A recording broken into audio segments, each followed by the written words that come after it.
Десятки рыбаков по реке Казанка сегодня утром стали свидетелями масштабных учений. Прямо на их глазах загорелся сухой камыш, и подожгли его сами спасатели. Первыми на место ЧП прибыли лесники. Низовой беглый пожар на площади 1 гектар. Своими силами не справимся, нужна помощь.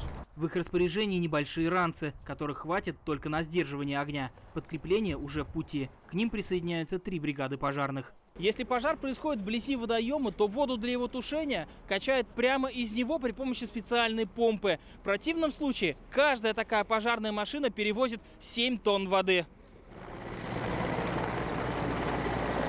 В небе появляется вертолет Ми-8. Он контролирует ситуацию с воздуха. При необходимости может забрать воду прямо из Казанки и помочь в тушении огня.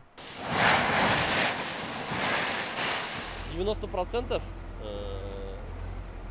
причина возникновения лесных пожаров – это антропогенный фактор. То есть с обычного костра, обычного окурка сигареты начинается пожар. В отработке спасательных действий сегодня приняли участие МЧС, Минлесхоза, Минэкология и другие ведомства республики. Задействовано более 200 человек. Главное, по мнению спасателей, вовремя оказаться на месте ЧП. Все же начинается какой-то маленький участок травы или там стерни, поэтому реагируем на термические точки.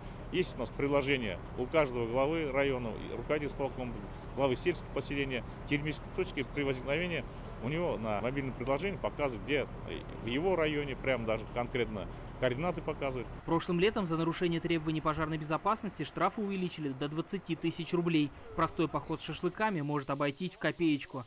Иван Сарафанов, Адель Миндубаев, ТНВ, Казань.